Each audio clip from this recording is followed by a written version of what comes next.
दोपहर का समय था। राजा अकबर अपने दरबार में बैठे कुछ सोच रहे थे। अचानक उन्हें बीरबल की कही हुई एक बात याद आई। उन्हें याद आया कि एक बार बीरबल ने उन्हें एक कहावत सुनाई थी जो कुछ इस तरह से थी, खाने के बाद लेटना और मारने के बाद भागना एक सयाने मनुष्य की निशानी होती है।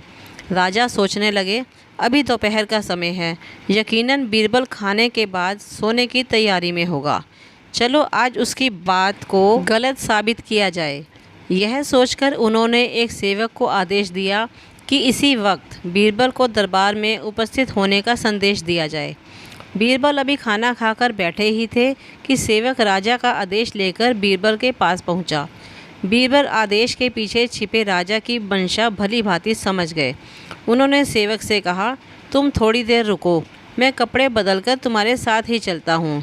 अंदर जाकर बीरबल ने अपने लिए एक तंग पजामा चुना। पजामा तंग था तो उसे पहनने के लिए उन्हें बिस्तर पर लेटना पड़ा।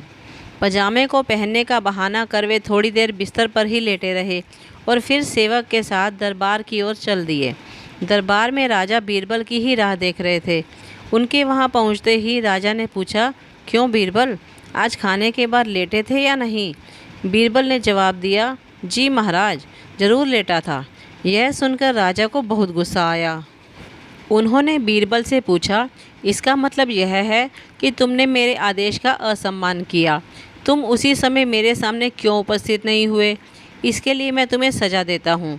बीरबल ने तुरंत जवाब दिया, महाराज, ये सच है कि मैं थोड़ी देर लेटा था, लेकिन मैंने आपके आदेश की अवहेलना नहीं की है। आपको मुझ पर यकीन ना हो तो आप सेवक से इस बारे में पूछ सकते हैं। हाँ, ये बात अलग है कि मुझे इस तंग पजामे को पहनने के लिए बिस्तर पर लेटना पड़ा था। बीरबल की इस बात को सुनकर अकबर हंसे बिना ना रह सके और उन्होंने बीरबल को दरबार से जाने दिया। कहानी से सीख।